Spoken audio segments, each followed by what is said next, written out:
नमस्कार। प्रस्तुत है प्रेमचंद की लिखी कहानी स्त्री और पुरुष। चलिए शुरू करते हैं। विपिन बाबू एक कवि थे जिन्हें दुनिया में सबसे ज़्यादा सुंदर रचना महिलाएं ही लगती थी। इनकी कविताओं में भी सिर्फ महिलाओं के रूप, सुंदरता और यौवन की ही तारीफ हुआ करती थी। जैसे ही किसी महिला का जिक्र होता तो ये अलग और सुंदर सी कल्पना की दुनिया में चले जाते थे। इन्होंने अपने जीवन में भी एक ऐसी ही सुंदर महिला की कल्पना की थी। विपिन बाबू के मन में था कि उनकी पत्नी फूल सी कोमल, सूरज जैसी चमक, कोयल सी आवाज़ और सुबह की लाली से शोभित हो। अब विपिन बाबू के कॉलेज की परीक्षा भी खत्म हो गई थी। विपिन के लिए कई सारे रिश्ते आ रहे थे। एक दिन विपिन के मामा ने उसकी शादी भी तय कर दी। विपिन का मन लड़की देखने का था। उसे देखना था कि जैसी पत्नी की वो कल्पना करता है वो वैसी है या नहीं। विपिन ने मामा से अपने होने वाली पत्नी को देखने का निवेदन किया, लेकिन मामा ने उसे कहा कि वो बहुत ही सुंदर है, उन्होंने उसे खुद देखा है।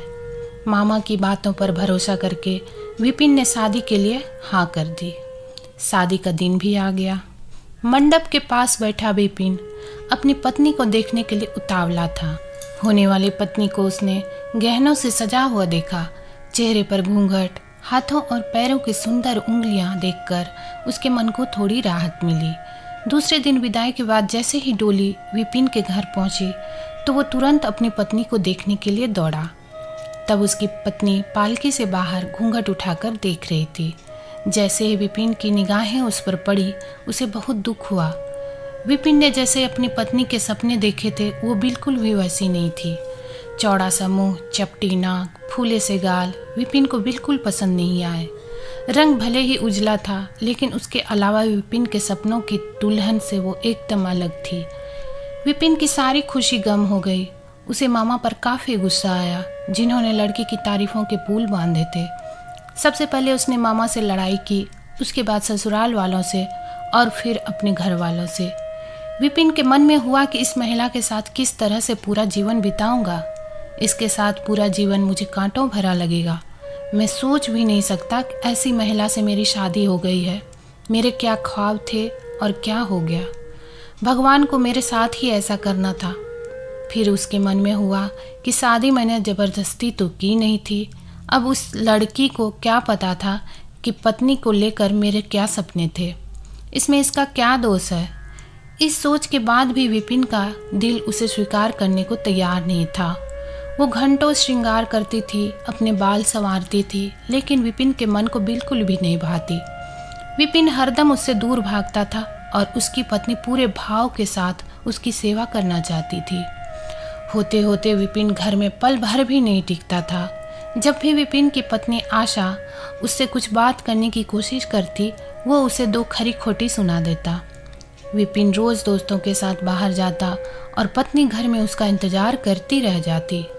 काफ़ी दिनों के बाद जब विपिन घर खाना खाने के लिए आया तो आशा ने कहा कि आप मेरी वजह से घर में रहना ही छोड़ देंगी क्या।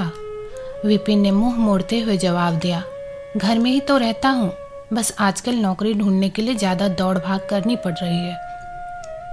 आशा ने कहा, मैं खूब जानती हूँ कि आप घर में क्यों नहीं टिकते हैं। आप किसी डॉक्टर से बात करके मेरा चेहरा वैसा क्यों नहीं बना देते जैसा आप चाहते हैं।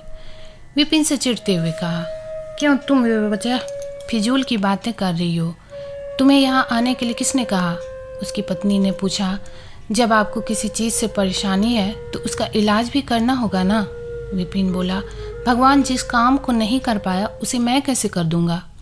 गुस्से में आशा करने लगी, इसके बारे में आपको सोचना चाहिए कि भगवान ने जो नहीं किया उसके लिए मुझे सजा क्यों मिले। हर तरह की सूरत वाले लोग दुनिया में हैं, लेकिन उनके पति ऐसा व्यवहार उनसे नहीं करते। विपिन ने झल्लाते हुए जवाब दिया कि क्या मैं तुमसे कोई गलत व्यवहार करता हूँ। क्या कभी मैंने तुमसे लड़ाई की है। तुम ही मेरे सामने आकर मुझसे बहस करने लगती हो। ये सब सुनकर आशा वापस चली गई। उसे लगा कि इन्होंने मेरे प्रति अपना दिल पत्थर का बना लिया है, अब ये मेरी एक नहीं सुनेंगे। इधर विपिन का ऐसा रवैया देखते देखते आशा बीमार हो गई। वो अपनी ज़िंदगी से निराश थी। उधर बीमार आशा को देखने विपिन एक बार भी नहीं गया। उसके मन में था कि इसे कुछ हो जाए तो इस बार अपनी पसंद की लड़की से शादी कर लूँगा। अब तो विपिन को और भी छूट मिल गई थी। पहले कभी कभी आशा रोकती टोकती और बाहर जाने की वजह पूछ लेती, लेकिन अब विपिन पूरी तरह आज़ाद था। गलत आदतों में पड़कर विपिन सिर्फ अपने पैसे ही बर्बाद नहीं कर रहा था, बल्कि सेहत और चरित्र सब कुछ खो रहा था। होते होते विपिन का पूरा शरीर पीला और कमज़ोर पड़ने लगा। शरीर में सिर्फ हड्डियां ही नजर आ रही थी और आंखों के आसपास काले घेरे व गड्ढे पड़ गए थे। अपने चेहरे को देखकर रोज विपिन उसे संवारने की कोशिश करता, लेकिन कुछ हो नहीं पाता। एक दिन महीनों से बीमार पड़ी आशा बरामदे के पास चारपाई पर लेटी थी। उसने विपिन को काफ़ी समय से नहीं देखा था, इसलिए किसी से विपिन को बुलावा भेजा। आशा के मन में था कि बुलावा तो भेज दिया है, लेकिन वो आएंगे नहीं। आशा का बुलावा मिलने पर आज विपिन पहले की तरह झल्लाया नहीं। वो बिना संकोच किए आशा के पास जाकर खड़ा हो गया। जैसे ही आशा ने उसे देखा तो हैरान हो गई। उसने पूछा, क्या आप बीमार हैं? बहुत दुबले हो गए हैं और पहचान में भी नहीं आ रहे हैं। विपिन ने कहा, जिंदा रहकर भी अब क्या करना है।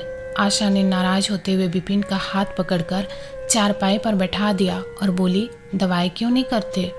आज आशा के इस तरह उसे खींचने पर विपिन नाराज नहीं हुआ। उसके व्यवहार में वो कड़वाहट नहीं थी, उसका गुस्सा जैसे पिघल गया था। चारपाई में बैठते ही विपिन ने जवाब दिया, अब दवाई से मेरा कुछ नहीं होगा, मौत ही मुझे अपने साथ लेकर जाएगी। मैं ऐसा तुम्हें दुख देने के लिए नहीं कह रहा हूँ। मैं भयंकर रोग से ग्रस्त हूँ और अब मैं बच नहीं सकता। इतना कहते ही विपिन चारपाई पर बेहोश होकर गिर गया। उसका पूरा शरीर कांपने लगा और पसीना पसीना हो गया। विपिन की ये हालत देखकर महीनों से बीमार पड़ी आशा झट से बिस्तर से उठ गई। वो पानी लाकर विपिन के चेहरे पर मारने लगी, लेकिन होश नहीं आया। शाम तक विपिन का मुंह टेढ़ा हो गया और शरीर में कोई हरकत नहीं थी। यह लकवा था जिसकी चपेट में विपिन आ गया था। इस रोग में बीमार आशा ने विपिन की खूब सेवा की। लगातार 15 दिन तक विपिन की स्थिति नाजुक बनी रही। दिन रात एक करके आशा द्वारा की गई मेहनत रंग लाने लगी।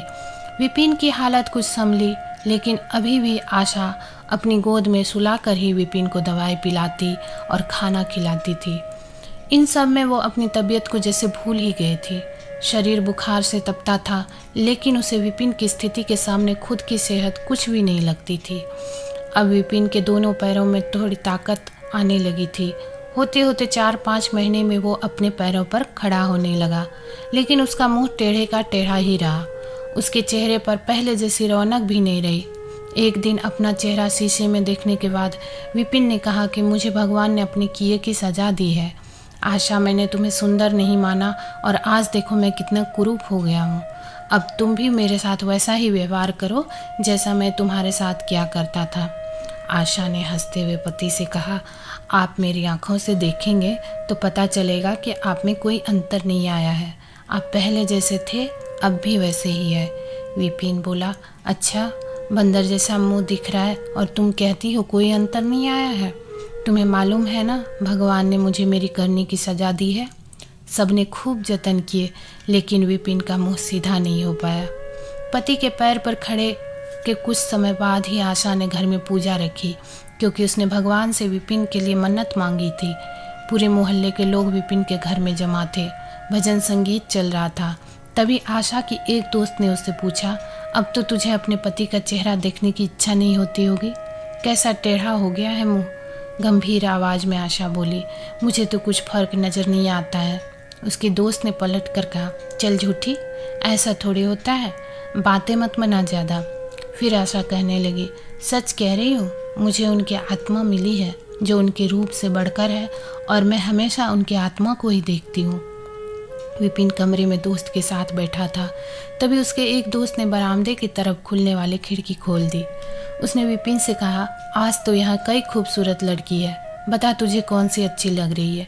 विपिन ने कहा, खिड़की बंद कर दो, और जहाँ तक रही पसंद की बात, तो मुझे वही पसंद है जिसके हाथ में फूल की थाली है। दोस्त ने पूछा, तेरे चेहरे के साथ पसंद भी खराब हो गई है क्या? मुझे तो वो दूसरों से कम खूबसूरत लगती है। विपिन बोला, मैं उसकी आत्मा को देख रहा हूँ, वो हर किसी की सूरत से ज़्यादा सुंदर है। तब उसने पूछा, अच्छा, यही तुम्हारी पत्नी है क्या? विपिन ने कहा, हाँ बिल्कुल, यही वो देवी तुल्य महिला है। दोस्तों, व्यक्ति की बाहरी सुंदरता नहीं बल्कि मन की सुंदरता देखनी चाहिए। बाहरी सुंदरता कभी भी फीकी पड़ सकती है, लेकिन जिसका मन सुंदर है वो व्यक्ति हमेशा ही सुंदर रहता है। धन्यवाद।